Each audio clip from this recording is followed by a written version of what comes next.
હા, જય શ્રી કૃષ્ણ પપ્પા. જય શ્રી કૃષ્ણ.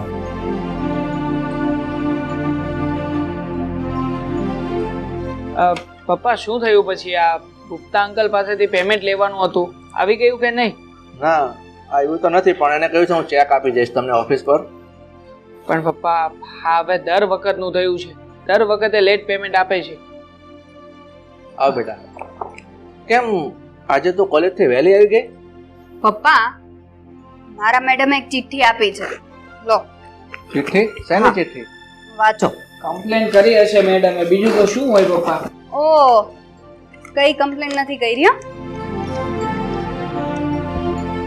મિસ્ટર સુધીર, મારે તમને એક વાત કહેવી છે. એકચ્યુઅલી હું એકલી રહું છું અને પરિવારમાં મારું કોઈ નથી, એટલે મારો જે પગાર આવે છે એ હું કોલેજના સ્ટુડન્ટ્સ પાછળ વાપરી નાખું છું. દર વર્ષે હું એક સ્ટુડન્ટને દત્તક લઉં છું 1 વર્ષ પૂરતા, અને એ સ્ટુડન્ટનો ખર્ચો આખું વર્ષ ઉઠાવું છું. તો આ વખતે હું તમારી દીકરી રીતુને ગોદ લેવા માંગુ છું. આ 1 વર્ષ રીતુનો તમામ ખર્ચો હું ઉઠાવીશ. તો આ માટે તમે મને અનુમતિ આપજો, લિખતીન રીતુની મેડમ.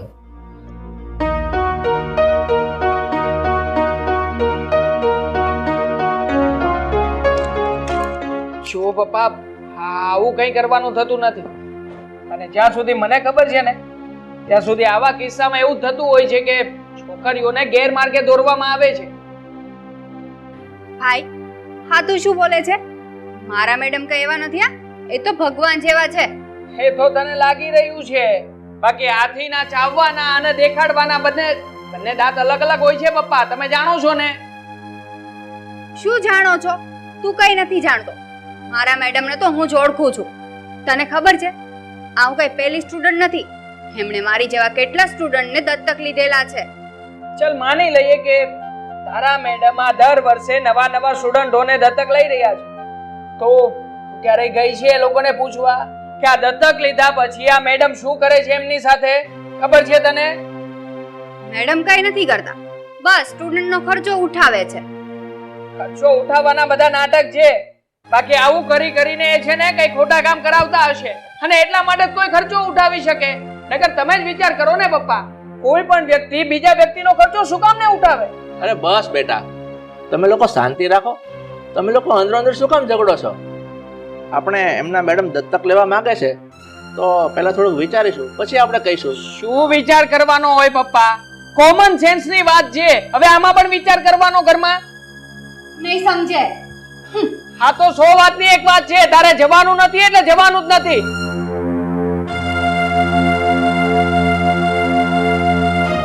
તારે જે કરવું હોય ને એ કરી લેજે, બાકી તારે તારા ટીચરને ત્યાં દત્તક નથી જવાનું. અરે બસ બેટા, તું થોડી શાંતિ રાખ. આ તો જોયું, એક ગુસ્સો કરીને જતી રહી રૂમમાં. એક કામ કર, મારે જવાને સમજાવવા જવું પડશે. હવે તું બોલતો નહીં કઈ. સમજાવી દેજો પપ્પા સરખી રીતે. હા ભાઈ, હવે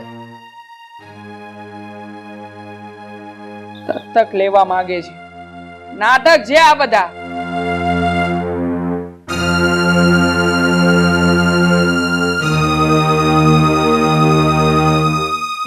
બેટા રીતુ, તું આમ ગુસ્સો નહીં કર. મેં તને કહ્યું ને બાર કે અમને થોડોક વિચારવાનો સમય આપ, પછી તું કહે ને એમ આપણે કરીશું. પપ્પા, તમે પેલા ભાઈને સમજાવો. મને નથી લાગતું કે સમજે. અને મેડમનું કહેતો હતો ને, તો મારા મેડમને હું ઓળખું છું સારી રીતે. એ દર વર્ષે એક સ્ટુડન્ટને દત્તક લે છે, એનો ખર્ચો ઉઠાવે છે, એને રાખે છે. પણ બેટા, તું કહે છે એવું બધું સમજુ છું, પણ તને એ તો ખબર છે ને આપણે બધી રીતે સુખી અને સંપન્ન છીએ, તો આપણે એવી ક્યાં કમી છે રૂપિયાની કે તારે દત્તક થવું પડે? પપ્પા, આમાં પૈસાનો કે રૂપિયાનો સવાલ નથી. આમાં સવાલ છે પ્રેમ અને લાગણીનો. તમને ખબર છે મારા મેડમને કેટલી મારી લાગણી છે, મને કેટલી રાખે છે, અને એમણે મને દત્તક લેવાનું કહ્યું. હવે હું એમને ના પાડી દઈશ તો એમનું દિલ તૂટી જશે. એવું કરવા નથી માંગતી. બેટા, તારી વાત ખરી છે કે મેડમને તારા પર પ્રેમ છે, લાગણી છે, પણ તે જોયું ને અજયને કેટલો ગુસ્સો છે. કારણ કે અજયને પણ આપણે પૂછવું તો પડે ને, એની મંજૂરી પણ લેવી તો પડે ને. પપ્પા એ મારા મેડમને ઓળખતો નથી ને, એટલે થોડો ટાઈમ બોલશે, પણ તમે સમજાવજો. એટલે સમજી જશે. એને હા તો પાડવી જ પડશે. કોઈ વાંધો નહીં, હું અજયને તો સમજાવી દઈશ.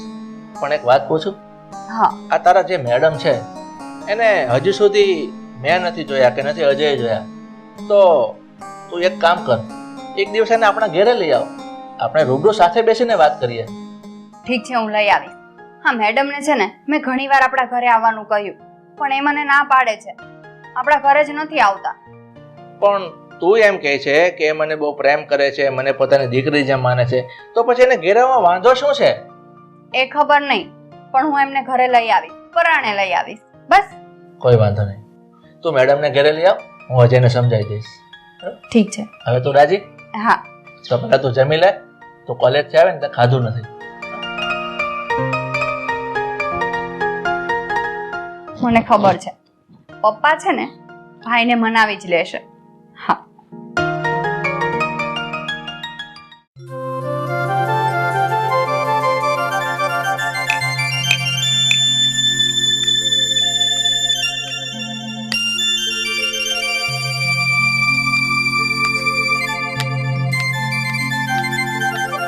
રાહુલ, તું અહીંયા બેઠો છે? હું તને કોલેજમાં શોધતી હતી અને આ શું મંજીરા વગાડે છે? શું કરું યાર, આ ટાઈમ પાસ કરતો હતો અને આમ પણ તું કોઈ દિવસ સમયસર તો આવતી છે નહીં, એ માટે વિચાર્યું કે મારી પાસે હકીકતના મંજીરા તો છે નહીં, તો પથ્થરના જ મંજીરા બનાવી અને આમ વગાડું છું. તું છે ને સાવ પાગલ છે. હવે મારી વાત સાંભળ. બોલો, શું વાત છે? રાહુલ, હા? મારા પપ્પાએ અને ભાઈએ હા પાડી દીધી છે. શેની? આપણા લગ્નની? ના, હવે હા, પેલા આપણા મેડમ દત્તક સ્ટુડન્ટ લેવા માંગતા હતા ને, એની. અચ્છા, એનો મતલબ એ કે તારો ભાઈ અને તારા પપ્પા માની ગયા, એમ જ ને? હા, મારા પપ્પા તો માની જાય એમ જ હતા, તો પ્રોબ્લેમ ક્યાં હતો? પણ મારો ભાઈ નહોતો માનતો. પણ સાચું કહું ને રીતુ, તો તારા ભાઈની વાત એકદમ સાચી છે. આ તારે મેડમની દત્તક સ્ટુડન્ટ બનવાની કોઈ જરૂર નથી, કારણ કે તમે લોકો તો પૈસાવાળા છો, તમારું ઘર પહેલેથી સુખી છે, તો તારે મેડમનું દત્તક સ્ટુડન્ટ બનીને શું જરૂર છે? રાહુલ, સવાલ છે ને રૂપિયાનો નથી, હા મેડમના પ્રેમનો છે. તને તો ખબર છે ને મેડમ મને કેટલો પ્રેમ કરે છે અને કેટલા પ્રેમથી એમણે મને વાત કરી દત્તક લેવાની, અને હું ના પાડી દઉં તો એનું દિલ ના તૂટી જાય, એવું ના કરાય. હા રે, એ વાત પણ એકદમ સાચી છે. સારું, હવે જે થયું ને એ સારા માટે જ થયું, આમ પણ ફાયદો તો તારો જ છે ને. હા સારું, ચાલ હવે જઈએ. હા તો ચાલ જઈએ.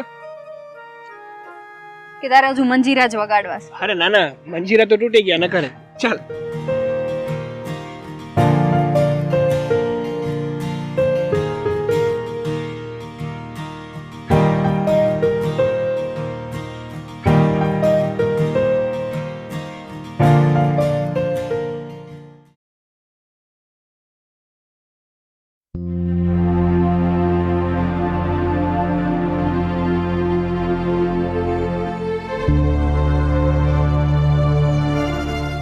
અજય, શું કરે છે તું? હા, કેમ તે મને ફોન કરીને બોલાવ્યો? અને હા, બીજી વાત કે હું તારા ઘરે ગયો હતો, તારા પપ્પા કે તારા બેન ઘરે કેમ નથી? ક્યાં ગયા એ લોકો? એ લોકો ઘરે નથી તો બહાર ગયા હશે ક્યાંક. પણ જો મારે તારી સાથે એક જરૂરી વાત કરવી છે. હા તે બોલ ને, શું વાત કરવી છે તારે? શું કામ ફોન કર્યો હતો? જો હા, તમારા મેડમ છે એ દર વર્ષે બધા સ્ટુડન્ટોને દત્તક લે છે, એમનો ખર્ચો ઉઠાવે છે. તો મને તો એ નથી સમજાતું કે આ બધું ચક્કર શું છે? અરે મારા ભાઈ, આમાં ચક્કર કઈ નથી. આ મેડમની આગળ પાછળ કોઈ નથી, એટલા માટે એ દર વર્ષે એક સ્ટુડન્ટને દત્તક લે છે અને એમની પાછળ ખર્ચો કરે છે. જો રાહુલ, તું ભલે ગમે તે કહેતો હોય, પણ જરૂર મને તો આ દાળમાં કંઈક કાળું લાગે છે. આ મેડમ છે દર વર્ષે જે સ્ટુડન્ટોને દત્તક લઈ રહ્યા છે એ સ્ટુડન્ટોને ઇમોશનલી બ્લેકમેલ કરતા હોય અને બ્લેકમેલ કરીને જરૂર કંઈક ગેરકામ કરાવી રહ્યા છે. એનો ઉપયોગ એટલે તું કહેવા શું માંગે છે? અરે જો ગેરકામની અંદર ઘણું બધું હોઈ શકે છે, દાખલા તરીકે છોકરાઓની પાસેથી કોઈ બીજા ગુનાહિત કામ કરાવવા, આ છોકરીઓ પાસેથી કંઈક ગંદા કામ કરાવવા, આવું ઘણું બધું હોઈ શકે છે. ના અજય, તું વિચારે છે ને એવું કઈ જ નથી. હા, મેડમ તો છે ને એ ભગવાનના માણસ છે. અને રહી વાત તારા બેનની, તો જો તને મેડમ ઉપર શક જ હોય ને તો તારી બેનને કહી દેજે કે મેડમની દત્તક સ્ટુડન્ટ ના બને. બાકી હું તો છાતી ઠોકીને કહી શકું છું કે આ અમારા મેડમ છે ને એ આવું નીચ કામ ક્યારેય ના કરી શકે. એમ છે તારા મેડમને કોઈ ખરાબ કામ નથી કરવું, તો પછી સ્ટુડન્ટોને શું કામ દત્તક લેવા જોઈએ? અરે મારા ભાઈ, મેં તને પહેલા જ કીધું કે મેડમને આગળ પાછળ કોઈ નથી, એટલા માટે સ્ટુડન્ટોની મદદ કરવા માંગે છે. ચલ, હા તું કહી રહ્યો છે વાત માની પણ લઉં, અને માની લીધું.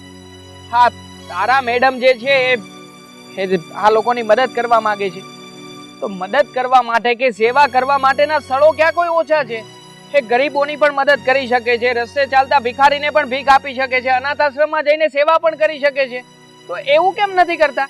આ દર વખતે સ્ટુડન્ટોને દત્તક લેવાની શું જરૂર છે?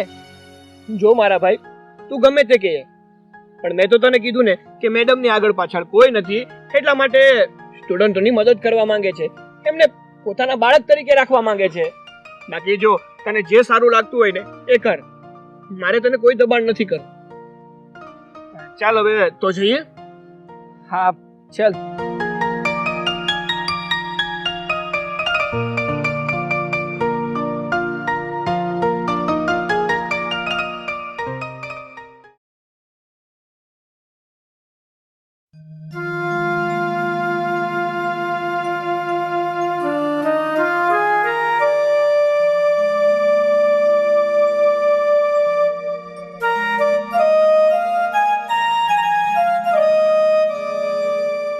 પપ્પા, મારા રૂમમાં જવું.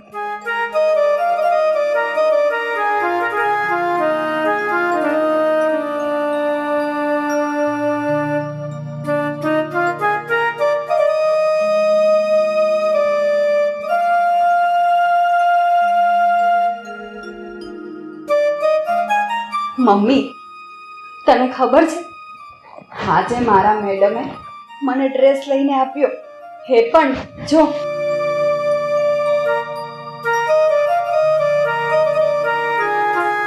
જો મમ્મી, મારા ફેવરેટ કલરનો, પિંક કલરનો. મમ્મી, હા મેડમ જ્યારે મને સાચવે ને ત્યારે મને તારી બહુ યાદ આવી જાય છે. મેં તો તારો ફોટો પણ નથી જોયો, તને પણ નથી જોયું. બસ તારી એક આ સાડીની નિશાની છે મારી પાસે. પણ મેડમ છે ને મને તારી યાદ અપાવી દે છે. મમ્મી, હું તને બહુ મિસ કરું છું.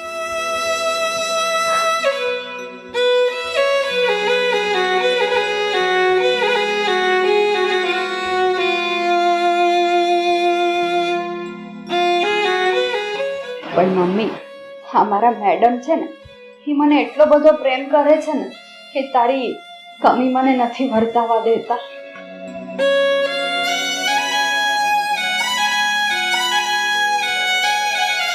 બેટા, તું આવી રીતે તારી મમ્મીને યાદ કરી કે રડ્યા નહીં કર. બેટા, તું થોડીક હિંમત રાખ. હા પપ્પા. પપ્પા જુઓ, હા હું તમને જે મેડમની વાત કરતી હતી ને મારા, એ મેડમે મને ડ્રેસ લઈને આપ્યો. પણ પપ્પા, તમને ખબર છે હા મેડમ મને આટલી સાચવે છે ને એટલે મને મારા મમ્મી બહુ યાદ આવી જાય છે. મારા મમ્મી શું કામ અમને છોડીને જતા રહ્યા પપ્પા, શું કામ? બેટા, તો આમ રડવાનું બંધ કરી દે. તને ખબર છે જ્યારે ભગવાનનું તેડું આવે છે ને ત્યારે કોઈ પણને જવું જ પડે છે. એટલે તું થોડી હિંમત રાખ. આમ જો, તારો ભાઈ તારી સાથે છે, હું તારી સાથે છું. હા, એટલે તું રડીશ નહીં.